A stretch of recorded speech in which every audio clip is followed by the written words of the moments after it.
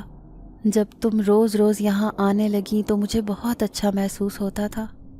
میں تمہیں دکھانے کے لیے روزانہ کسی نہ کسی کو اس ہوٹل میں بلا لیا کرتا تھا، لیکن وہ انسان نہیں ہوتے تھے۔ انسان کے روپ میں وہ میرے دوست جن ذات تھے جو صرف تمہیں دکھانے کے لیے اس ہوٹل میں آیا کرتے تھے۔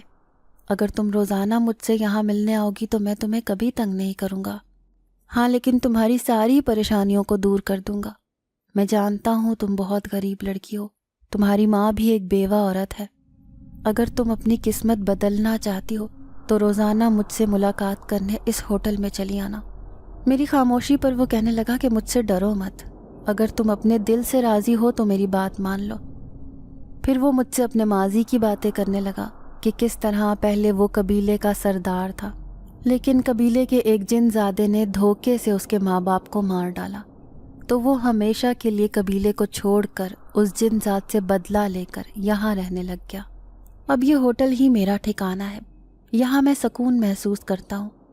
میں اچھی طرح جانتی تھی کہ یہ اب ایک کھنڈر بن گیا ہے، لیکن جن زادے نے اس کو آباد کر رکھا تھا، اسی لیے رات کو یہ بہت خوبصورت لگتا تھا۔ جن زادے نے میرے ہاتھ میں ایک پوٹلی تھمائی، کہنے لگا آج سے تمہاری قسمت بدل جائے گی، اب تم نے میرے ساتھ دوستی کر لی ہے، میں تمہاری زندگی میں خوشیوں کے رنگ دیکھنا چاہتا ہوں۔ پھر گھر جا کر میں نے وہ پوٹلی کھولی تو حیران رہ گئی، وہ زیورات سے بھری ہوئی تھی۔ میں دل ہی دل میں خوش تھی کہ اب اماں کو کسی بنگلے پر کام نہیں کرنا پڑے گا۔ ان زیورات کو بیچ کر میں نے اپنے لیے ایک گھر خریدا اور اماں سمیت ہم اس گھر میں شفٹ ہو گئے۔ اماں کہنے لگیں کہ تیرے پاس اتنا پیسہ کہاں سے آیا، لیکن میں نے انہیں کچھ بھی نہ بتایا۔ میں جانتی تھی کہ یہ جن زادے کا راز ہے، اگر میں نے سب کو بتا دیا تو وہ میرے سامنے آنا چھوڑ دے گا۔ پھر ایک دن وہ کہنے لگا کہ اب مجھے تم سے عشق ہو گیا ہے، اسی لیے میری شرط ہے کہ تم بھی کبھی کسی دوسرے انسان کو اپنے دل میں نہ بساؤ گی۔ گو کہ اس کی یہ بات بہت بڑی تھی، لیکن میں اس کے لیے یہ کرنے کو تیار تھی، کیونکہ اس نے ہماری زندگی میں بہت آسانیاں پیدا کی تھیں۔ پھر میں نے اس سے وعدہ کر لیا، اور جب بھی اس کا دل چاہتا ہے میرے سامنے خود کو حاضر کر لیتا ہے۔ پھر مجھ سے دنیا جہان کی باتیں کرتا ہے، کہتا ہے کہ پہلے میں تمہیں پسند کرتا تھا، لیکن اب مجھے تم سے عشق ہو گیا ہے۔ پھر ایک دن وہ کہنے لگا کہ جانتی ہو کہ وہ بوڑھا فقیر کون ہے جس نے تمہیں میرے پاس بھیجا تھا؟ میں حیران سی اسے دیکھنے لگی تو وہ مسکرایا، کہنے لگا وہ کوئی اور نہیں بلکہ میں ہی تھا۔ میں ہی فقیر کے حلیے میں تمہارے سامنے آیا اور تمہیں اس بات پر مجبور کیا کہ تم مجھ سے ملنے یہاں آؤ۔ دیکھو تمہیں کتنے اچھے طریقے سے راضی کیا، تم خود ہی چل کر میرے پاس آئی تھی۔ میں اپنا سر تھامے بیٹھی تھی، مجھے ابھی تک یقین نہیں آیا تھا کہ وہ بوڑھا فقیر کوئی اور نہیں بلکہ وہی جن ذات تھا۔ تبھی وہ مجھے بار بار مجبور کر رہا تھا کہ میں اس جن ذات سے ملنے چلی جاؤں۔ پھر اس کے کہنے پر میں اس کے ساتھ اس کے قبیلے میں گئی تو وہاں سارے جن زادوں نے اس کا بہت اچھے سے استقبال کیا، کیونکہ وہ ایک سردار تھا۔ جن زادے اسے کہنے لگے کہ وہ دوبارہ یہاں ان کے پاس رہنے لگ جائے۔ پھر آخر کار وہ اس بات پر راضی ہو گیا، لیکن میں اپنی اماں کے پاس آ گئی تھی۔ ابھی بھی کبھی کبھار وہ جن زادہ مجھ سے ملنے میرے سامنے آ جاتا ہے، وہ مجھ سے باتیں کر کے خوش ہوتا ہے، تو میں بھی اسے اپنے سامنے دیکھ کر خوشی محسوس کرتی ہوں، کیونکہ اب مجھے اس سے ڈر نہیں لگتا۔ شاید اس نے مجھ پر بہت بڑا احسان کیا ہے، اسی لیے میں سمجھ گئی ہوں کہ وہ کوئی برا جنات نہیں ہے بلکہ ایک نیک جن زادہ ہے۔ ناظرین، اگر آپ کو آج کی یہ کہانی اچھی لگی ہو تو ویڈیو کو لائک ضرور کریں۔ اگر آپ کو ایسی دہشت ناک دل کو جکڑ دینے والی کہانیاں پسند ہیں تو ایسی ایک کہانی روزانہ سننے کے لیے ہمارے چینل کو سبسکرائب کریں۔ اجازت چاہتے ہیں، اللہ حافظ۔